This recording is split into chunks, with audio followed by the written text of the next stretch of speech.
Slow to no progress in your fat loss? Here are 6 fat loss mistakes you're potentially making right now.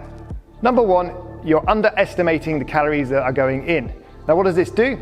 It potentially keeps you in a calorie surplus, or at least at a maintenance level where you're eating the calories that you're burning off. Now, most people are really bad at estimating what they're eating, their portion sizes by eye. So what do you have to do to fix this? It's a good idea to actually weigh out some of your food and see exactly what's going in so that you know what portions you're eating and when. Now, this doesn't have to be for a long time. It can be as short as 7 days, just learning about what your meals contain and how many calories are in each, so it gives you a good idea of your portion control and what is your calorie intake. 2, you're not properly weighing yourself on the bathroom scales. Now, don't get us wrong, it can be a negative emotional response to the number it shows you on the scale. However, if we do it correctly and use it as data, it can be a very powerful resource in our fat loss progress. So here's what we do. We teach clients how to average their weight across 7 days or 14 days to see where things are going. Now, if you take 1 day at a time, that could be a heavy day, right? You could have water retention, you could have food still digesting, you step on the scales and it says the number you don't want to see. What does that do to your mindset? If you can take an average across the week, it gives you such a good idea of where things are going, if you're making progress or if you're stalling. The best way to do this is first thing in the morning, go to the toilet, don't eat anything, don't wear any clothes, get on the scales and see what that tells you, okay? Put that number into something you can track, maybe an app or something, okay? And then take an average across 7 days, see what the difference is between day 1 and day 7. And if you've made weight loss progress, then great. Okay, if the things you're doing with your calories is working. If it's the same, then you're potentially at maintenance level. And obviously, if it's going up, then you may have had a few overeating days. The key is to not overcomplicate it. Make it a habit. Look at the data as purely numbers and not attach an emotional response to that. And then at the end of the 2 weeks, say, you'll have a great idea of where your fat loss progress is going. Number 3. Overestimating the calories you burn during a workout and also potentially eating those calories back. Studies have found that people overestimate the calories they burn by up to 70%.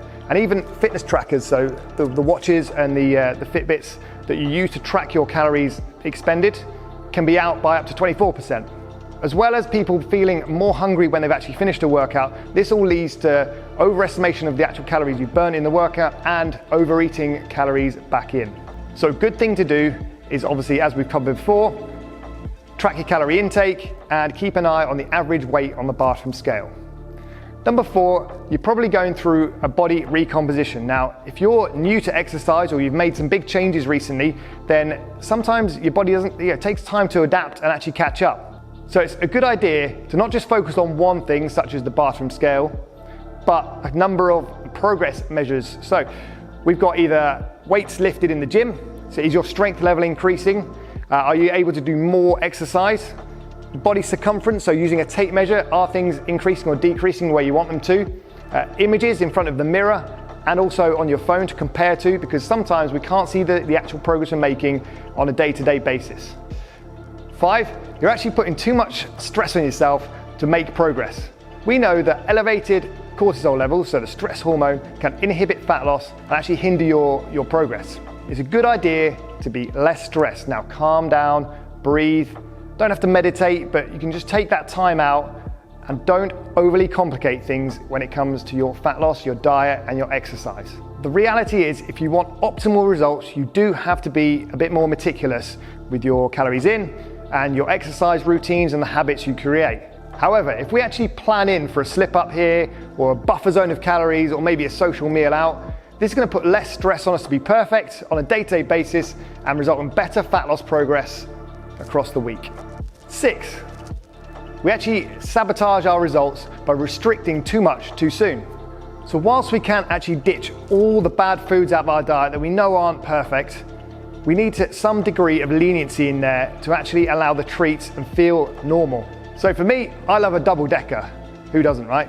It's a solid chocolate bar. Now, if I want to have a double decker every day, I need to plan that into my diet. If I cut that out, I'm going to be miserable and probably fail the diet 7 days later. But if I had a double decker a day and I still kept my progress going with that in my plan, perfect. That's the ideal situation. It sounds counterproductive to actually put things into our diet, such as chocolate bars, that are keeping us stuck. But by doing so, when you actually consume these, you feel less like you've cheated on your diet, you've planned in ahead, and actually you can create less stress around the whole concept of eating for fat loss. So here's the thing, by watching this video, you may have highlighted that you're making maybe 1, 2, all 6 of those fat loss mistakes right now. The key is to not overcomplicate things, reduce your stress levels down, maybe focus on just one thing that's keeping you stuck the most right now, maybe master that particular mistake, get on top of that and then move on to the next one.